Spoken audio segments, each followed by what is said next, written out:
shining bright lotus.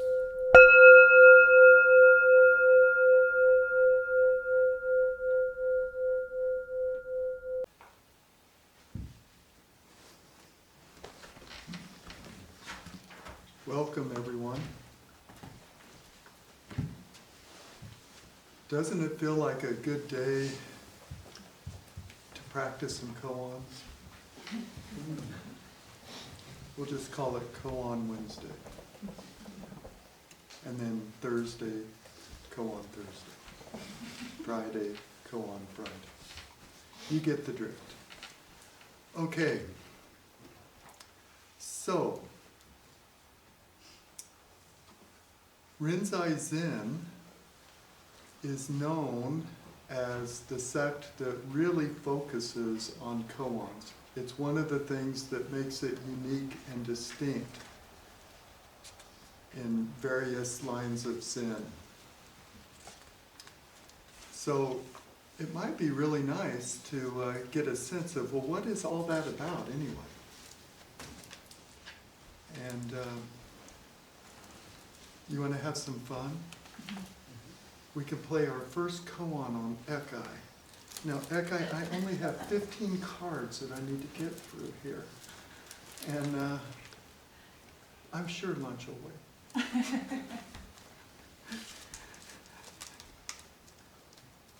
We're going to focus today on mu, and we'll focus on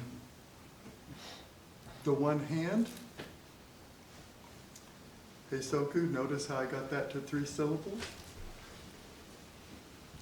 And then even Fugen's haiku.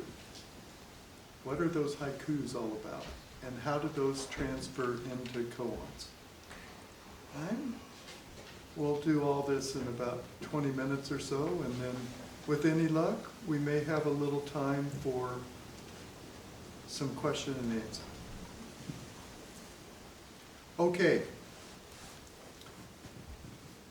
Traditionally, one of the first koans that is introduced that is different than just sit is the mu koan. So, does a dog have Buddha nature? Now, Hakuin is one of my heroes. I still have a hard time pronouncing his name, but boy, do I love his legacy. About 500 years. Ancient Buddha, new way. That was the assignment that Junpo gave me when I ordained. Fugen, future generations, loving wisdom. Now, I didn't give you Manjushri because I can see your compassionate heart, so you're more like a Fugen. But I am meaning loving wisdom, discernment. So, does a dog have Buddha nature? That came, and the Master Joshu, who was an elder, simply said, mu. In Chinese, wu. In the original Sanskrit, nete, nete. In English, no. Well, of course a dog has Buddha nature. So why is he so famous? Duh. What's that all about anyway? Well, we give him his due. So does the dog have Buddha nature? Well, of course it does. So what did he actually mean? What was he getting at? No, no, no, no, no, no, no. And it finally hit me. I think it was about my 11th sesshin. Oh, no to the question. No to the hypotheticals. No to the past, no to the future. No right here, right now. But I must be hard of hearing. Junpo, roll his eyes. No, Fugen, back to the Zendo until it became K-N-O-W. No. How do you know? Stay in the present moment. All these koans will reveal themselves in the present moment. Just like all healing takes place in the present moment. Just like all creativity takes place. Where? In the present moment. Okay. And then we get the sound of one hand clapping. This is where Junpo and I originally met. I actually met him before we had the Hollow Bones. We were kind of recruiting him for the Mankind Project. I was up in Michigan, and I was touting a youth. It's called a DUCO, and it was a youth outdoor leadership school. And our motto was a little different than Outward Bound. Outward Bound, and when Junpo heard this, he says, well, what is Outward Bound's motto? Well, to serve, to strive, and never to yield. You punks, never yield. And then Educo comes around through the emissaries of divine light, and our motto became to serve, to strive, and always to yield. Junpo loved that. And then we spent 3 days in rows. One chair in front of another, knees to knees, and all the question was, who are you? Who are you? Who are you? Who are you? 3 days of that. Day 2, I get to sit with Junpo. And I must have been a young punk monk. I didn't know him from Adam. But we started in, and he just goes, after a couple, the golden wind. And I must have rolled my eyes or something, because then he kind of rolled his eyes like, okay, he doesn't get it. He's kind of ignorant. Let's see if we can slow this way down for him. And he just went like this. Kind of like right now. There's the golden wind. Do you hear the golden wind? Thank you, Junpo.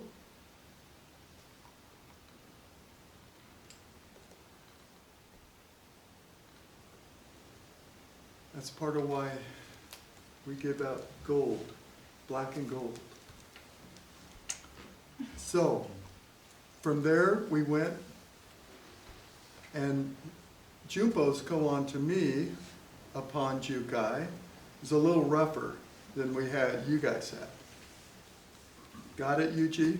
Being very kind to you. His was amazing though. So, Pittner, any doubts? And as sincere as I knew how to be, I said, a bit. And he took that short sword out so fast, lie to me again! And I peed my pants.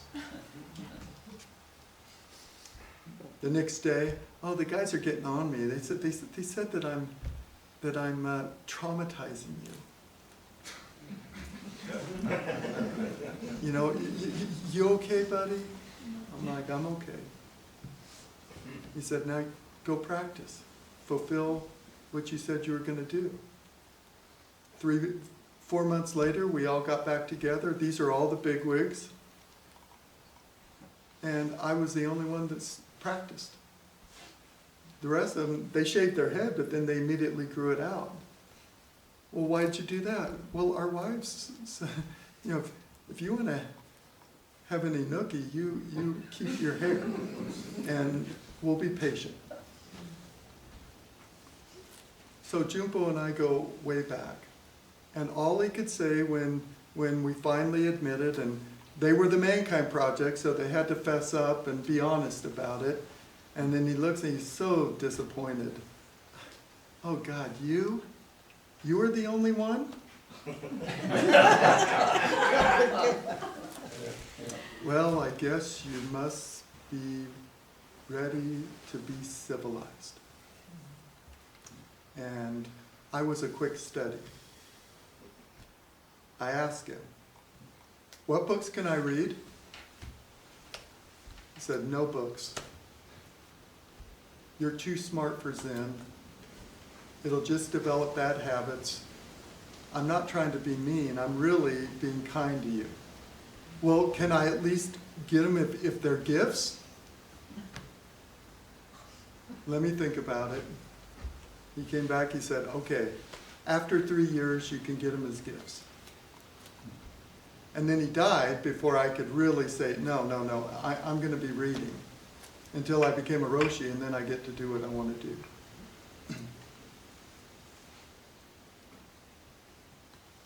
But he was very kind that way.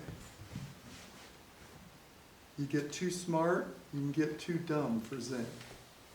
What's that just right? We're going for wisdom. Know the fitness of things. Well, how do you know the fitness of things? Stay in the present moment. Notice what happens.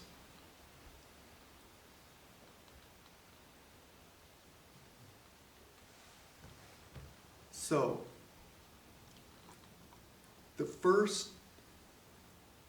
I was a quick study because I asked him, my second question is, well, how long is it going to take me before I can have your seed? And he goes, 20 years. Well, I got there 19 years and 3 months. Of course, he helped me all along the way I got to mentor people on all these positions. It was just so lovely that I got to kind of reminisce yesterday. I put my original robe back on, and I got to just it was really quite a joy. And of course, I get reminded by our master head Jisha, and this is just such an elegant container.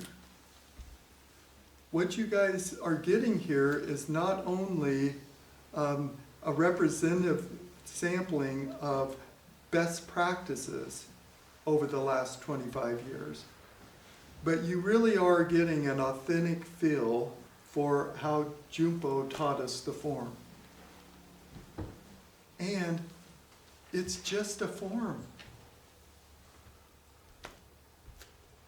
He said, I go, well, how many do we need to get? And he goes, well, because I was his marketing director, at least you guys get a koan when you come see me.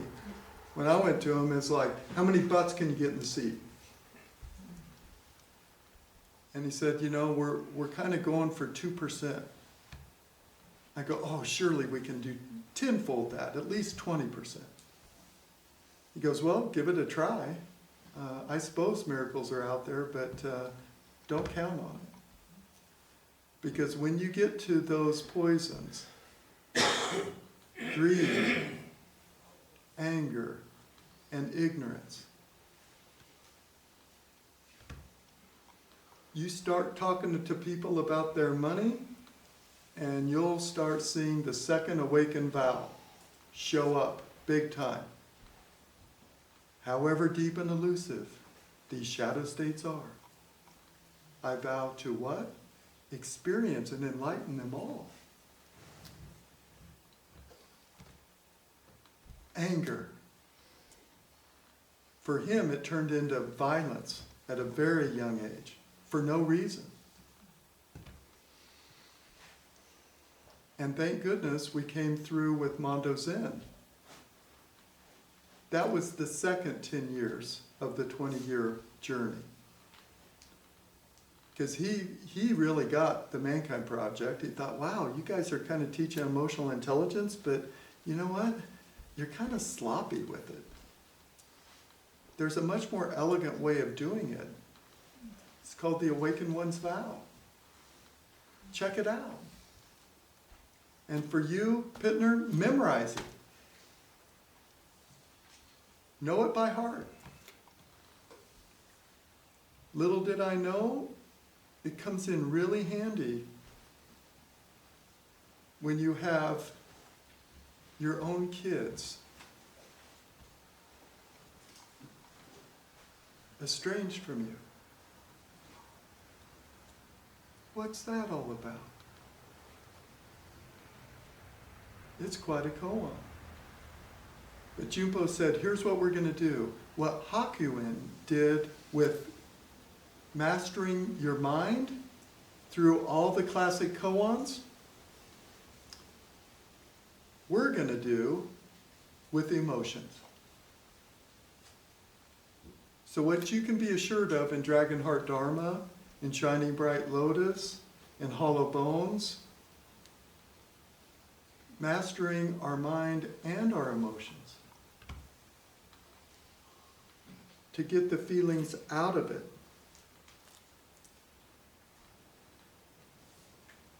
That's where the wisdom comes in. You don't get rid of feelings. Why would you want to do that?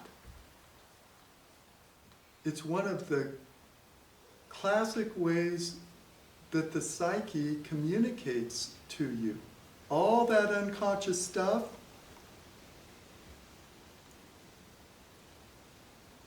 can actually create wisdom if you know it's just a different kind of language. So let's not throw it out. Let's integrate it.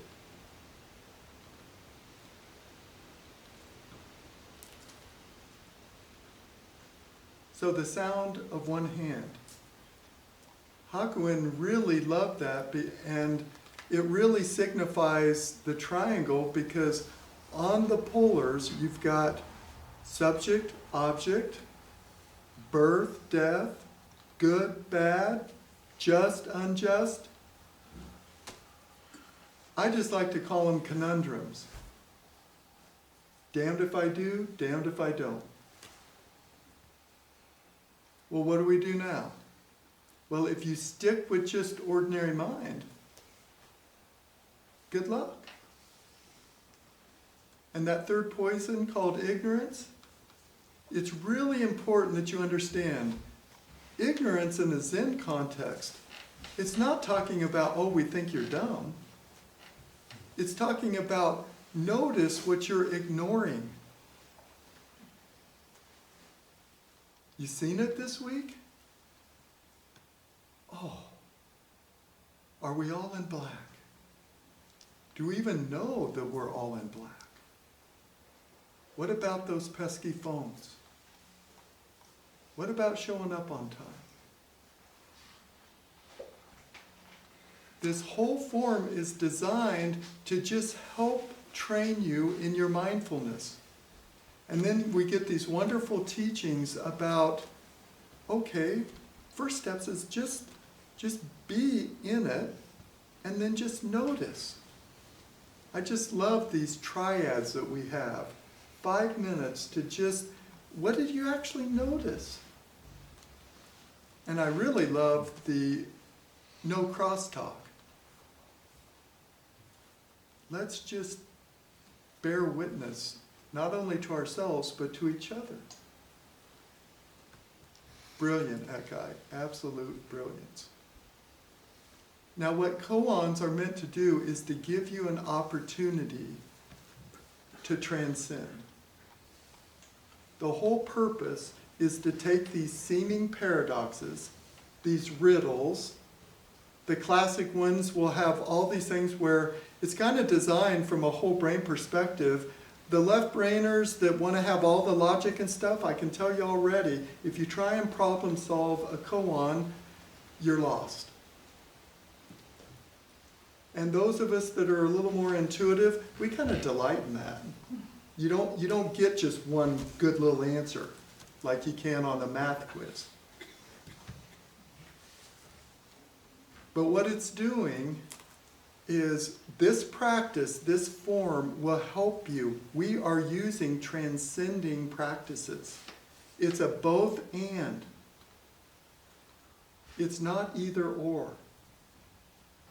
And the principle in integral is called transcending and including.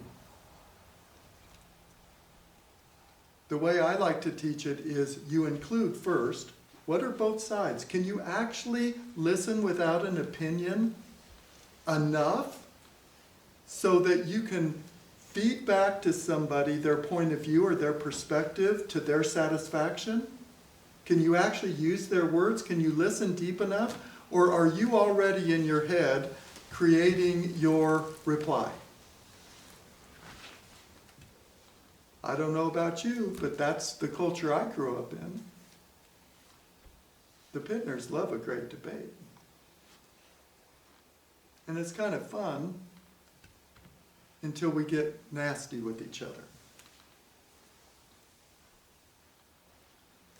But there is a way through. What that requires is, how do you transcend? Rely on spirit. How do you do that? I strongly suggest you start with the breath. Get yourself present. Learn how to listen without an opinion. It's much harder than you think, even harder than you feel, even harder than you sense. When you do, people will smile. Say, oh gosh, I finally feel understood. Thank goodness. And then their defenses go down. Now, we're not saying you have to agree. The point is to seek to understand.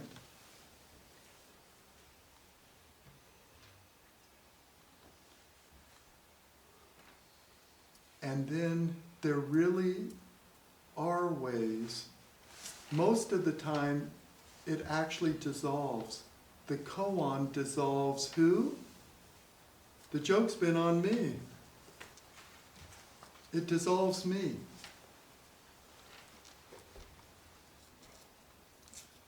All those beliefs that no longer serve me. Now, don't get me wrong. From a whole brain consulting point of view, I make my livelihood off beliefs. What they're saying in the Yatadipa is do not depend upon beliefs. Doesn't mean that you're not using them. But a good meditation practice will help you notice, is that actually a belief? Is that an inference? Or is that actually some sort of fact? It really helps your listening skills. And it's in the deep listening that you can build rapport and trust. And then the koans start coming, and they're really, they become fun to see if you can crack your own koan. But you will not get anywhere if you just try and problem solve them. 80% of the time, I would guess, it's a dissolving practice. Well, how do I learn how to dissolve? Use your breath. Now, I want to just give you a little something. I am so delighted. I got a gift. I get to read. I love reading. Thank you, Hakuin. Thank you, Ekai. You made my whole month. And I really like that camper kodawashi, because I get to sit in a nice chair and get a load of this. See if this doesn't relate to what we've experienced this week. Straighten your spine and adjust your body evenly. Begin by contemplating the count of your breaths. Among the innumerable samadhis, this is the unsurpassable one. Having filled your lower abdomen with vital energy, take one koan at a time. Thus, it is essential to cut to the very root of life. What is the sound of one hand?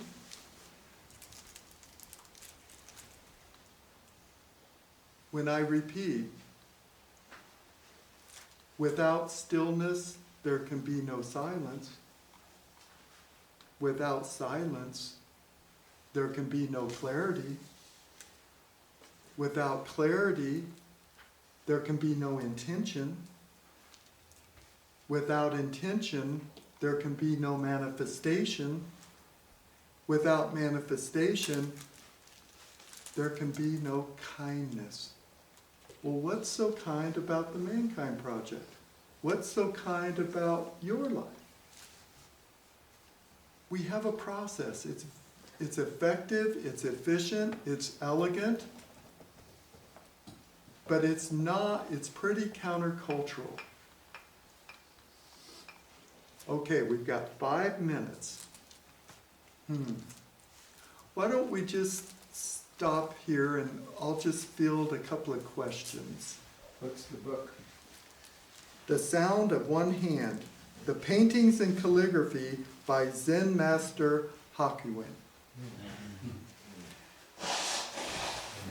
And part of what I love about it is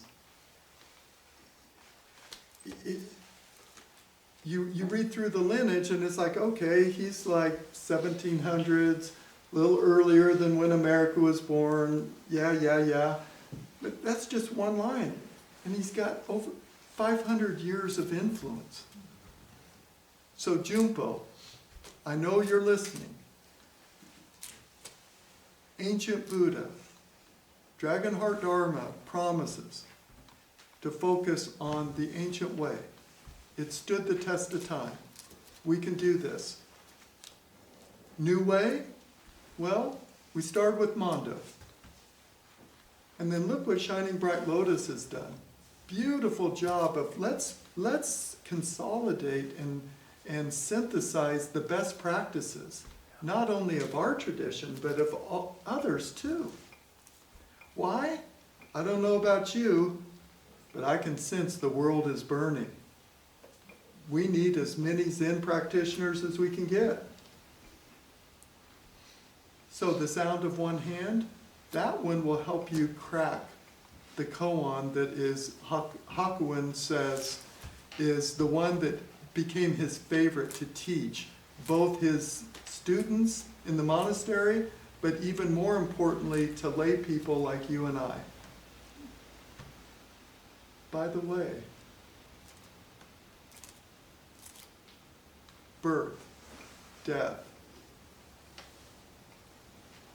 What's it mean to transcend? You guys got that koan yet? The sound of one? The sound of one hand? Silence will point that way. You go deeper. How can you transcend birth and death? It's called live a spiritual life. Your ego's not going to be able to do it, but there's something deeper than that ego. It's in some Ryotion somewhere. And what is the promise? There is abundance there. There is fulfillment there. But don't get too smart. Don't get too passionate. And stay skillful. How do you know you're being skillful? Well, just pay attention to your autopilot. What are the habits that you're just used to doing? Sometimes that may or may not be skillful means. I loved what Ekai finally, after 26 years, I got permission in a Rinzai Zen context to actually do eyes closed meditation. So rather than a question, I'm going to finish with this. So Georg, I get it. Wow. But here's kind of how this path of mastery works. One of the things that we've already fixed with our generation is we just came and it was kind of a 4-part practice with Junpo. Practice, practice, practice. And then sooner or later you're going to get so fatigued that you're just going to surrender. Not because your ego wants to, but it's after a while you just can't hold it. Your ego just can't handle that. Any of you relate? Had that this week? It's humbling. But what we know from the experts, especially Kogan, has been wonderful from a martial arts point of view. First things first, instruction. Get good high-level instruction. I can assure you all, you're getting high-level meditation instruction this week. Some of the best I've seen. And you're getting high-level instruction just through the example of our staff. You kind of see why we love Ingo? He's just so clear and so compassionate all at the same time. Wasn't always that way, but it is now. Then you practice. And what I love about Zen is you really can't bullshit yourself. You sit on that cushion and you follow the instructions. For some of you, you're doing great over there. Leslie, I just love your little koan.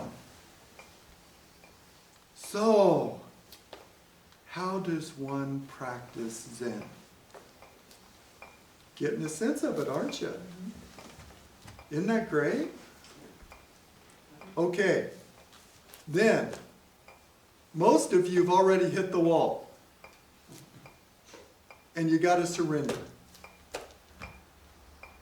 Because we care less about what you think and feel and sensate, because we know there's something deeper than that. So we'll just continue to hold the form. But don't bullshit yourselves. There's really only about 2% that really stick with Zen. Because it's humbling, and for me it's been humiliating at times. To just give up my ego. You don't know how traumatized a life I had. And that story of the historical. Oh my goodness. To give up my precious, precious narrative of my life for something that, how do I get there? Oh, go into the not knowing? What? Trust that?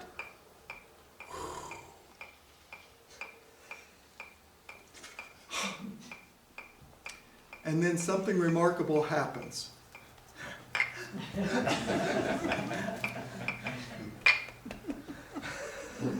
I am going to finish this and then I'll quit.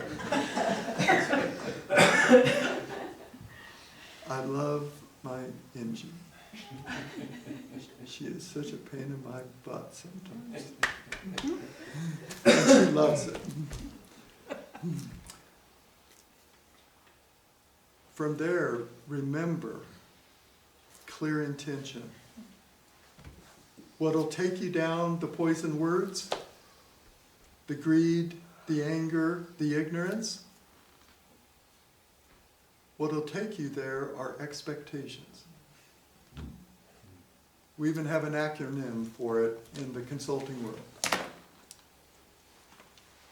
False expectations appearing real. It's pretty much how the corporate world keeps people in line. Okay? It's based on fear. Now there's a love that's underneath that. You get to that love through clear intention. And then finally, when you have an intention, what we're doing in Qigong, tomorrow is the big day. Because now, with the principle relaxed and alert intention directs movement. Now that intention can be manifested from the inside out. And then you get the final part of the journey, which is growth. You get on an edge. So it's no longer just being, it's becoming. Heisoku, you get to become Heisoku. And here's the principle. You cannot self-actualize by yourself. You cannot become your true self by yourself. It takes a village to be able to do that. So what you can count on from us is we'll help you with a form that's got a lot of spirit and a lot of time-tested. It's amazing that it's lasted 2,600 years. And you're also going to get new ways of becoming. And we'll use koans to do our best to just enjoy the process as we go along. I hope you all feel welcome. And let's just end with